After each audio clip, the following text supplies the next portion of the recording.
3 কক্ষ বিশিষ্ট বাড়ি, এটা গ্রামের ক্ষেত্রে এক্সাম্পট করে দেওয়া হয়েছে। গ্রামের ক্ষেত্রে কোনো বাড়ির সংখ্যা রাখা হয়নি, শিথিল করে দেওয়া হয়েছে। অর্থাৎ গ্রামীণ এলাকার মহিলারা এবারে আরো বেশি সংখ্যায় সুযোগ পাবেন। আমি দেখছিলাম কিছুজন 1 তারিখ থেকেই বলতে শুরু করেছেন কখন ঢুকবে। মানে এরা মূলত আমাদের ভোট দেয়নি, আমাদের পরাজয় দেখতে চেয়েছিলেন। খুব কষ্ট হচ্ছে ওদের, কিন্তু আমরা সরকারি টাকা নয়ছয় করতে দেব না, যেহেতু সরকারের নিজস্ব তহবিল থেকে এটা দিতে হবে এবং টাকার অ্যামাউন্টটাও খুব বড়, অ্যামাউন্টটা যথেষ্ট বড়। আমরা নিজেরাই 17 তারিখে ট্রান্সফার হওয়া টাকার সঙ্গে 3000কে গুণ করলে নিজেরাই দেখতে পাবেন যে কত বিরাট পরিমাণ অর্থ সম্পূর্ণ পশ্চিমবঙ্গ সরকারের অর্থ থেকে দেওয়া হচ্ছে। আমাদের যারা যোগ্য বিবেচিত হয়েছেন তাদের বয়স 25 থেকে 60 বছরের মধ্যে হতে হবে, আগেই বলা আছে। কেন্দ্রীয় বা রাজ্য সরকার, কোন বিধিবদ্ধ সংস্থা, সরকারি আন্ডারটেকিং, পঞ্চায়েত, পৌরসভা, সরকার, সরকারি সাহায্যপ্রাপ্ত শিক্ষা প্রতিষ্ঠান অর্থাৎ শিক্ষক, শিক্ষাকর্মী, স্থায়ী সরকারি চাকরিতে নিযুক্ত থাকেন বা পেনশনার্স আসবে না যেহেতু 60 ঊর্ধ্ব, এটা ইরেলিভেন্ট। এরা এই বেনিফিটের মধ্যে পড়ছেন না। তাছাড়া যারা আয়কর প্রদান করেন, অর্থাৎ এখন আয়করের ঊর্ধ্ব সীমা হচ্ছে 12 লক্ষ টাকা বছরে। 12 লক্ষ টাকা পেরিয়ে গেলে আয়কর দিতে হয়। যে পরিবার আয়কর দেন, অর্থাৎ যার বাৎসরিক আয় 12 লক্ষ টাকা, সেই পরিবার এই কর্মসূচি অন্তর্ভুক্ত হওয়ার সুযোগ পাবেন না।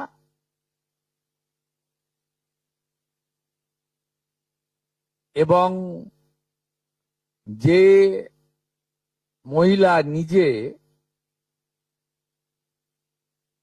10,000 টাকার বেশি নিজে উপার্জন করেন মাসে, তাকেও এর বিবেচনার মধ্যে প্রাথমিকভাবে আনা হয়নি।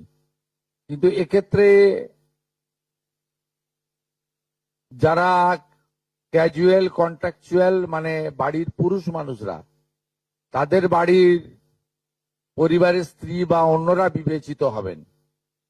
যদি কোনো মহিলা, এটা একটি নারী অর্থনৈতিক সশক্তিকরণের স্কিম, সেক্ষেত্রে যিনি সরাসরি নিজে 10,000 টাকার বেশি উপার্জন করেন তাকে বিবেচনা করা হবে না। 25 থেকে 60-এর মধ্যে যারা 3,000 টাকার কম ভাতা পান, ধরুন উইডো পেনশন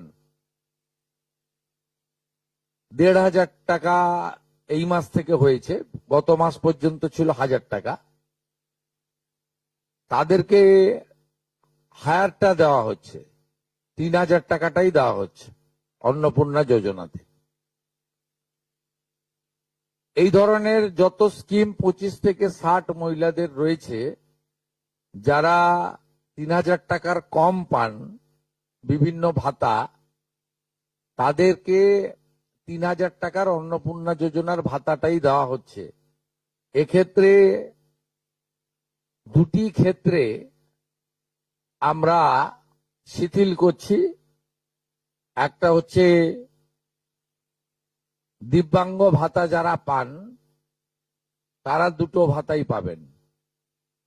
তারা দিব্যাঙ্গ ভাতা যেটা আগস্ট মাস থেকে 1,500 হয়ে যাবে সেটাও পাবেন, অন্নপূর্ণা যোজনা 3,000ও পাবেন, শুধুমাত্র ফিজিক্যালি চ্যালেঞ্জদের ক্ষেত্রে। আর পিএম কিষাণ সম্মান নিধির ক্ষেত্রে, এই দুটি ক্ষেত্রে আমরা এটাকে শিথিল রাখছি। এছাড়াও এর আগে যেটা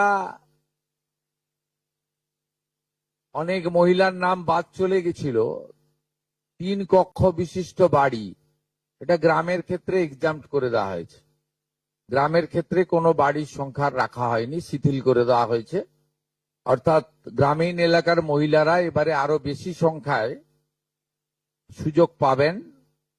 তাদের ক্ষেত্রে গ্রামীণ ক্ষেত্রে 3 কক্ষ বিশিষ্ট বাড়ি, যেটা জুলাই মাসে ওই ক্রাইটেরিয়াটা থাকার কারণে অনেকে বঞ্চিত হয়েছেন, এবারে আর বঞ্চিত তারা হচ্ছেন না।